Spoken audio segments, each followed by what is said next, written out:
Hello बच्चों, कैसे हैं आप। तो आज मैं आपको कराने जा रहा हूँ कक्षा 11वीं का 16वां अध्याय है बायो का, जीव विज्ञान का, पाचन एवं अवशोषण। तो ये एक जैव प्रक्रम का एक प्रकार है और उसे हम पढ़ेंगे। तो शुरू करते हैं। पाचन। पाचन क्या होता है? इंग्लिश में इसे बोलते हैं डाइजेशन। तो संयुक्त एवं अघुलनशील जो भोज्य होता है उन कणों को, मतलब उनके कणों को सरल और घुलनशील एवं अवशोषण योग्य बनाना, भोजन के कणों में परिवर्तित करने की जो क्रिया होती है उसको पाचन या डाइजेशन कहते हैं। मतलब डाइजेशन एक प्रोसेस है जिसमें जो कठोर, जो अघुलनशील जो भोज्य पदार्थ होता है उस पदार्थ को सरल बनाया जाता है, घुलनशील बनाया जाता है और अवशोषण करने योग्य बनाया जाता है। तो भोजन का जो सरलीकरण है, मतलब भोजन को ग्लूकोज में कन्वर्ट करने का जो प्रोसेस है वो अनेक भौतिक एवं रासायनिक, ये कुछ क्रियाएं होती है, भौतिक क्रियाएं और रासायनिक क्रियाएं, उनके द्वारा होता है। सरल भोजन जो होता है वो ग्लूकोज का ग्लाइकोजन में बदलना ग्लाइकोजेनेसिस कहलाता है। मतलब जो ग्लूकोज है अगर वो ग्लाइकोजन में बदल रहा है तो उसको ग्लाइकोजेनेसिस कहते हैं। और ग्लाइकोजन जो है उसका ग्लूकोज में बदलना ग्लाइकोजेनोलाइसिस कहलाता है। ग्लाइकोजेनोलाइसिस कहलाता है।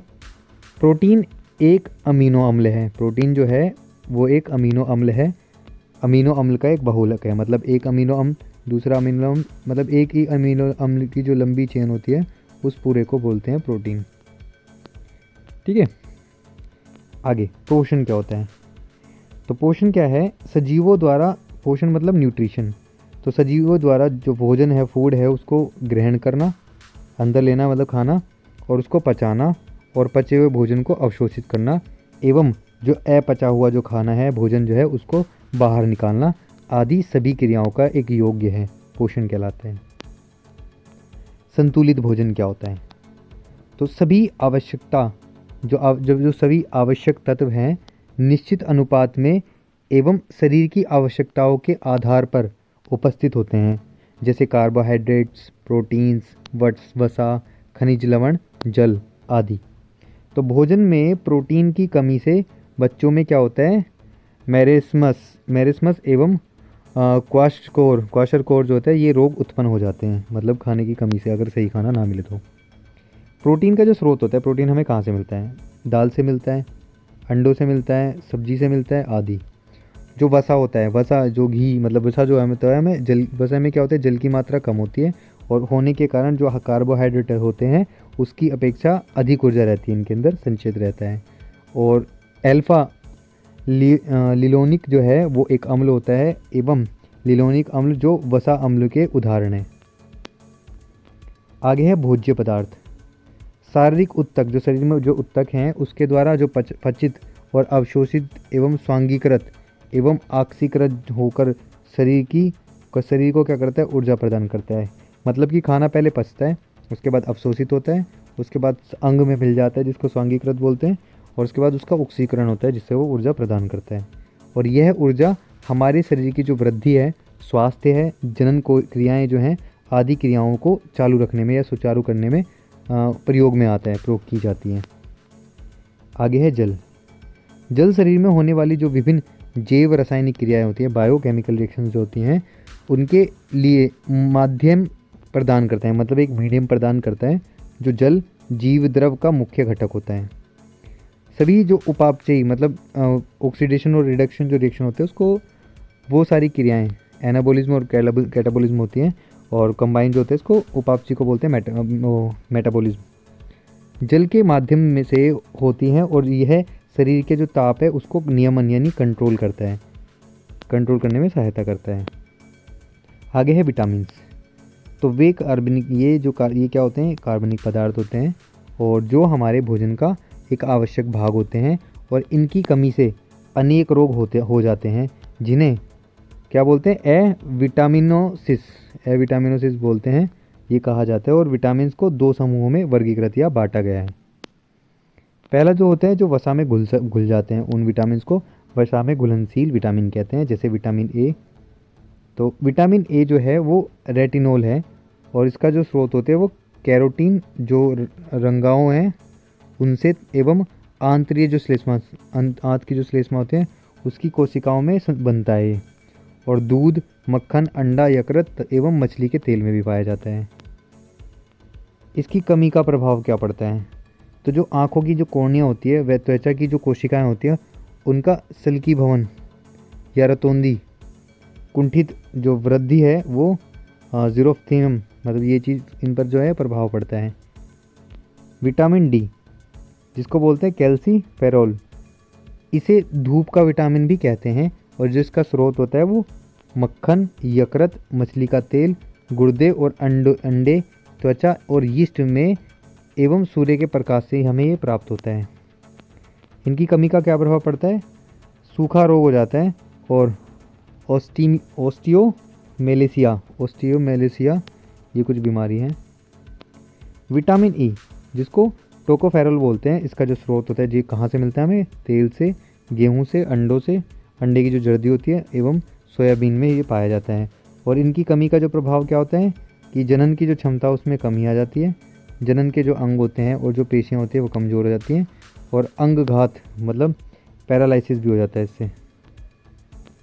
विटामिन के नेप्थोक्विनोन, जो नेप्थोक्विनोन है उसका स्रोत होता है हरी पत्तियों से, अंडों से, यकृत से, टमाटर से और गोभी से, सोयाबीन से, आंत्र के जो जीवाणु हैं उनमें भी ये पाया जाता है। इनकी कमी का क्या प्रभाव पड़ता है कि चोट पर रुधिर का जो थक्का है वो न जमने से अधिक रुधिर क्या है निकल जाता है, जिसको हीमोरेज रोग कहते हैं। आगे है जल में घुलनशील विटामिन, जो विटामिन जल में घुलनशील होते हैं। तो विटामिन बी1 जिसको थायमीन बोलते हैं, ये हमें अनाज से, फलियां से, सोयाबीन से और दूध से प्राप्त होता है और यीस्ट से, अंडे से और मांस में प्राप्त होता है। इसकी कमी का क्या प्रभाव पड़ता है?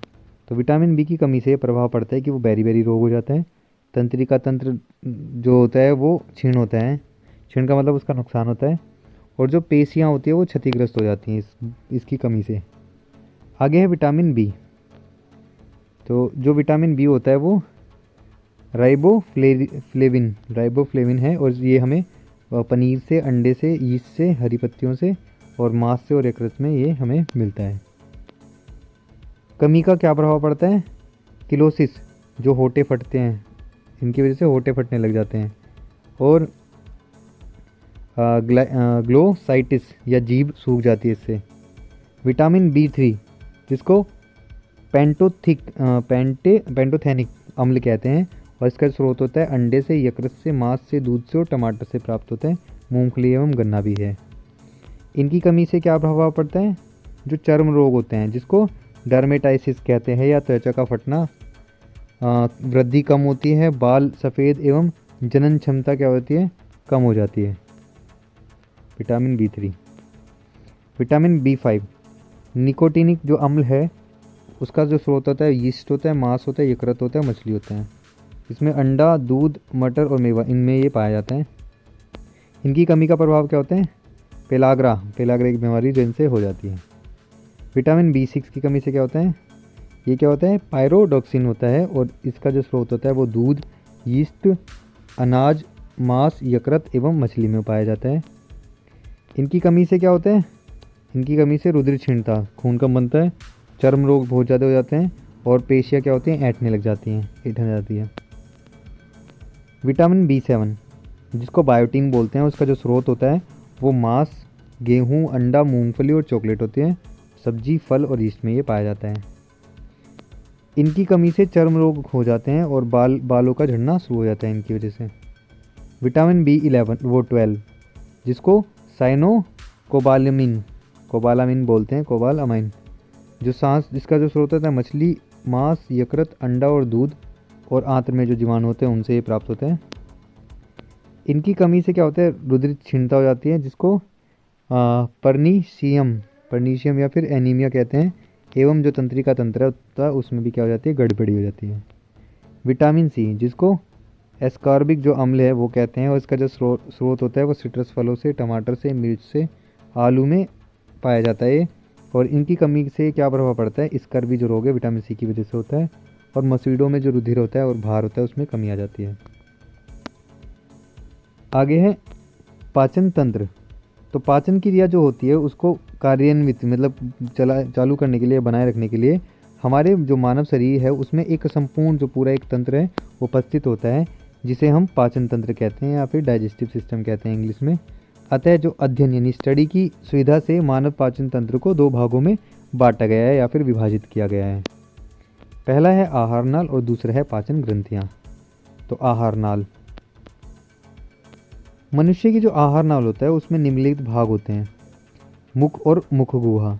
पाचन तंत्र प्रथम जो भाग है वो बनाता है और मुख जो है वो अंदर की ओर मुख गुहिका में खुलता है, जिसमें क्या है तालू, जीभ, दांत, लार ग्रंथि की रचनाएं जो है वो पाई जाती हैं।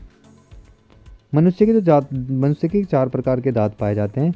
एक होता है कृतंक, दूसरा होता है रदनक, तीसरा होता है अग्रचर्वणक और चौथा होता है चर्वणक। ठीक है, तो इस इंग्लिश में इसको इंसीजर, कैनिन्स, प्रीमोलर और मोलर बोलते हैं। जो कृतंक है या फिर इंसीजर है वो केवल स्तनधारियों में ही पाए जाते हैं और ये भोजन को कतरने का काम करते हैं। शाकाहारी जो प्राणी होते हैं उसमें जो रत्नांक होते हैं वो दंत या कैनिन्स टीथ जो होता है वो नहीं पाए जाते और इनकी जगह क्या होता है, रिक्त स्थान को दंत का अवकाश या फिर डायस्टेरमा कहा जाता है। आगे है भारत जो मानव है उसके दंत सूत्र। तो ये है I2/2 यानी इंसीजर जो है, दूसरा C11 यानी कैनिन जो है, तीसरा है प्रीमोलर 2/2 और जो मोलर है 3/3 और इसका दुगना करेंगे तो ये टोटल संख्या जो आएगी वो 32 आएगी, जो टोटल दांत होते हैं। ये बताया हुआ है इनकी फुल फॉर्म्स। लार ग्रंथि जिसको स्लाइवरी ग्लैंड्स बोलते हैं और मनुष्य में 3 जोड़ी लार ग्रंथि होती है जो अधोजीव जीव के क्या होते हैं नीचे होती है, सबलिंगुअल ग्लैंड होती है, कर्णमुख ग्रंथि यानी पैरोटाइड ग्लैंड होती है जो कान के पास होती है अंदर की साइड, और अधोहुन ग्रंथि सब मैक्सिलरी जो होते हैं एक वो ग्लैंड होती है और इन ग्रंथियों द्वारा जो स्रावित लार होता है उसमें क्या पाया जाता है, टाइलिन पाया जाता है एंजाइम, और जो क्षारीय माध्यम में क्या करता है, काम करता है, जो मंड जो है उसको शर्करा में बदलने का कार्य या काम करता है। आगे है ग्रसनी। तो यह है क्या होता है, मुखगुहा के जस्ट पीछे का एक भाग होता है और यहाँ पे क्या होता है 12 से 14 सेंटीमीटर लंबी एक कीप के आकार तथा वायु और भोजन मार्ग को संयुक्त नली मतलब होती है। जो ग्रसनी होती है यह भोजन को मुख्य ग्रासन या गुहा से अमाशय में पहुंचने का कार्य करती है और इसमें जो होते हैं कोई पाचक की ग्रंथि नहीं पाई जाती। आगे अमाशय। यह क्या होता है, ये आहार नाल का सबसे चौड़ा थैलेनुमा भाग होता है जिसमें जठर ग्रंथियाँ पाई जाती हैं और जिससे भोजन के पाचन के लिए जठर रस का निर्माण या जठर रस निकलता है। छोटी आंत। आहार नाल में जो छोटी आंत होती है उसकी जो लंबाई होती है वो 6 से 7 मीटर या 21 से 25 फीट होती है और जो मोटाई होती है लगभग 2 से 2.5 सेंटीमीटर होती है और इस भाग में रसांकुर होते हैं, छोटे छोटे रसांकुर पाए जाते हैं, विली बोलते हैं जिनको, जो अवशोषण सतह जो वृद्धि है उसके लिए उत्तरदायी होते हैं, मतलब अवशोषण करते हैं। जो बड़ी आंत है वो आहार नाल का अंतिम भाग होता है, बड़ा भाग होता है और इसकी जो लंबाई होती है लगभग 1 मीटर से लेके जो मोटाई होती है 6 से 7 सेंटीमीटर होती है इसकी। पाचन ग्रंथियाँ। मनुष्य की जो पाचन तंत्र होता है उसमें निम्नलिखित 2 पाचन ग्रंथियाँ पाई जाती हैं। पहला है यकृत जो लीवर है और यह शरीर की सबसे बड़ी पाचन ग्रंथि होती है और जिसका जो भार होता है लगभग 1.6 किलोग्राम होता है और ये क्या होता है, गिल्सन जो कैप्सूल है उसके द्वारा आवृत, मतलब इस पर आवरण होता है और जो यकृत की जो शिराएँ होती है पात्रों में कुफलर कोशिकाएं, मतलब कोशिकाएं पाई जाती है जिनको कुफलर को सेल्स बोलते हैं और जो क्या करती है मृत जो आरबीसी होती है या फिर जीवाणुओं को नाश करने में उनको भक्षण करती है और जो यकृत की कोशिकाएं होती है वो पित्तरस का स्रावण यानी पित्तरस निकालती हैं। यह क्षारीय होता है, माध्यम जो इसका होता है क्षारीय होता है और इसमें जो पित्त होता है वो लवण पाए जाते हैं, पित्त लवण पाए जाते हैं। जो वसा जो है उसका इमल्सीकरण का मतलब है जो पानी में ऑयल मिक्स हो जाना, तो करने से सहायक होते हैं। यकृत में जो ग्लूकोज होता है उसका ग्लाइकोजन के रूप में संचय या ग्लाइकोजेनेसिस के द्वारा होता है और शरीर में जो शर्करा होती है उसकी कमी होने पर जो ग्लाइकोजन है उसका पुनः शर्करा में परिवर्तन हो जाता है जिसको ग्लाइकोजेनोलाइसिस बोलते हैं। अग्नाशय यानी पैनक्रियाज। तो यह क्या है, ये एक मिश्रित प्रकार की ग्रंथि होती है जो अंतस्रावी भी होती है और बाह्यस्रावी दोनों प्रकार का कार्य करती है। अंतस्रावी मतलब भाग जो है वो हार्मोन का होता है, जिसमें ग्लूकेगोन और इंसुलिन और सोमैटोस्टेनिन तथा अग्नाशयी पॉलीपेप्टाइड का स्रावण करता है। तथा जो बाहर की स्रावी जो भाग होता है उसमें क्या, उसके द्वारा एंजाइमों का स्रावण किया जाता है। और लाइपेज जो है वसा के वसीय अम्ल जो है, और जो ग्लिसरॉल है उसमें एमाइलेज स्टार्च को माल्टोज में, तथा ट्रिप्सिन जो है वो एवं काइमोजोट्रिप्सिन है वो प्रोटीन के पाचन में सहायक होता है। अग्नाशय के अंदर क्या होता है, स्रावित जो रस अग्नाशय रस कहलाता है, और यही क्या होता है, लेंगरहैंस की दीपिकाएं पाई जाती हैं जो भोजन के पाचन में सहायता होती हैं। आगे है पाचन की कार्य की काम क्या है। तो आहार नाल में जो पाचन है वो निम्न चरणों में पूरा होता है। सबसे पहले मुख गुहा में पाचन, तो digestion in blood buccal cavity. मुख गुहा में टाइलिन एंजाइम कार्बोहाइड्रेट स्टार्च को डाइसैकेराइड में बदल देता है, और यहाँ पे स्टार्च जो है आंशिक क्या होता है, पाचन होता है। आधा पाचन मतलब कुछ ना कुछ पाचन इसमें हो जाता है। आगे है अमाशय में पाचन, तो डाइजेशन इन स्टोमक। अमाशय में प्रोटीन जो है, प्रोटीन और वसा जो है उसका पाचन प्रारंभ होता है, और अमाशय के जो जठर रस होता है उसको स्रावित करने के लिए गैस्ट्रोन जो है वो हार्मोन उत्तीवत होता है, मतलब वो हार्मोन पहले निकलता है, वो हार्मोन फिर कंट्रोल करता है इसको। छोटी आंत में पाचन, तो जो डाइजेशन होता है स्मॉल इंटेस्टाइन में वो छोटी आंत में पित्त अग्नाशय तथा आंतीय रसों का संगम या जुड़ना होता है। पित्तरस जो होता है उस वसा के पाचन में सहायक होता है। अग्नाशयी जो रस होता है उसमें उपस्थित जो एंजाइम होते हैं वो आंत का जो रस होता है उसकी उपस्थिति में सक्रिय यानी काम करना शुरू कर देते हैं, और ये एंजाइम्स जो होते हैं वो कार्बोहाइड्रेट को, प्रोटीन को, वसा को, न्यूक्लिक अम्ल को आदि का पाचन करते हैं। और दूध में लैक्टोज पाया जाता है जो छोटी आंतों से निकलता है। स्रावित जो लैक्टोज नामक एंजाइम होता है उसकी सहायता से पचाया जाता है, लैक्टेज की सहायता से। कार्बोहाइड्रेट का जो एमाइलेज होता है वो एंजाइम के द्वारा प्रोटीन का पेप्सिन, ट्रिप्सिन, काइमोट्रिप्सिन तथा इरेप्सिन के द्वारा वसा का पाचन लाइपेज एंजाइम के द्वारा होता है।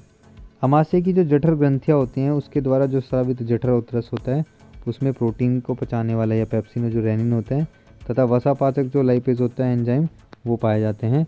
और पेप्सिन का जो अक्रिय जो रूप होता है जिसको पेप्सिनोजन बोलते हैं, वो HCl की उपस्थिति में ही एंजाइम जो क्या होता है वो सक्रिय होकर के पेप्सिन में बदल जाता है। बड़ी आंत में पाचन, डाइजेशन इन लार्ज इंटेस्टाइन। बड़ी आंत में जो पाचित भोजन होता है उससे जल का अवशोषण किया जाता है, और शाकाहारी जंतुओं में बड़ी आंत के सीकम जो होते हैं भाग में, बड़ी आंत का एक भाग होता है सीकम जिसमें सेलुलोज का जो पाचन है वो किया जाता है। मनुष्य में सेलुलोज का पाचन नहीं होता। आगे है अवशोषण एवं स्वांगीकरण, एब्जॉर्प्शन एंड एसिमिलेशन। ये जो क्रिया होती है इस क्रिया में जो पाचित भोजन होता है उसका अवशोषण किया जाता है, और सबसे अधिक अवशोषण जो होता है वो छोटी आंत में होता है। छोटी आंत के जो इलियम भाग होता है उसमें उपस्थित जो रसांकुर होते हैं उस पर रुधिर कोशिकाएं यानी ब्लड कैपिलरीज होती हैं, तथा जो लसिका वाहिनी है उसका जाल बिछा हुआ रहता है जो मुख्यतः क्या होता है वसा के अवशोषण में सहायक होता है, वसा को पचाने में। आगे है अपचित भोजन का बहिष्करण, इजेशन ऑफ अनडाइजेस्टेड फूड। उपचयी जो भोजन है उसका जो मल होता है, अपचयी जो भोजन है उसका जो मल होता है वो एक जगह इकट्ठी कर लिया जाता है, और जिसे समय समय पर क्या होता है गुदा द्वारा शरीर से बाहर त्याग दिया जाता है। आगे है पोषण एवं पाचन संबंधित विकार, तो कमियां। तो पाचन एवं पाचन तंत्र संबंधित जो विकार है, जो बीमारी हैं, रोग हैं, वो ये हैं। पहला है पीलिया। इसमें क्या होता है जो यकृत होता है उस पर प्रभाव पड़ता है, और पीलिया में जो त्वचा होती है और आँख का जो पीतवर्णक होता है वो बिलीरुबिन जो होता है उसके जमा होने से वो पीले रंग का दिखाई देता है। और पीलिया की जो जांच होती है वो रुधिर में बिलोबिन जो है उसकी मात्रा ज्ञात करके ही की जा सकती है। आगे अग्नाशय शोध, अधिक सुरापन है, और अग्नाशय जो नलिका है उसके मार्ग में रुकावट या अवरोधन जो है, एवं कैंसर विषाणु के जो संक्रमण है आदि से ये प्रॉब्लम होती है। आगे है वमन यानी उल्टी यानी वोमिटिंग। तो यह क्या करता है, अमाशय में संग्रहित जो पदार्थ होते हैं उनको मुख से बाहर निकालने की क्रिया होती है। और यह क्या होता है, प्रतिवर्ती क्रिया होती है। मेड्यूला जो है उसके द्वारा ये इसका एक वमन केंद्र होता है, स्थित होता है, जो इसको नियंत्रित करता है। आगे है प्रवाहिका, आंत, बोवल। इसकी क्या है, अपसामान्य गति की बारंबारता, बार बार अपसामान्य गति जो होती है उसके द्वारा जो मल है वो अत्यधिक पतला, मतलब इसको डायरिया भी बोलते हैं, दस्त लगना भी बोलते हैं, हो जाने से प्रवाहित कर कहलाता है, प्रवाहिका कहलाता है। और यह क्या होता है, आंत में विषाणु, जीवाणु, प्रोटोजोन्स आदि के संक्रमण से ही हो सकता है। आगे कोष्ठबद्धता यानी कब्ज। कब्ज में जो मलाशय होता है उसमें जो मल होता है वो रुक जाता है और आंत की गतिशीलता क्या कर देता है, अनियमित कर देता है। तो इस वीडियो में इतना ही। अगर आपको कोई चीज़ ना आई, समझ में ना आई हो तो प्लीज़ कमेंट करें। अगर ये वीडियो आपको अच्छी लगी तो प्लीज़ लाइक करें, शेयर करें, सब्सक्राइब करें। वेट करें मेरी नेक्स्ट वीडियो का जो बहुत जल्दी आने वाली है। तब तक के लिए बाय, धन्यवाद।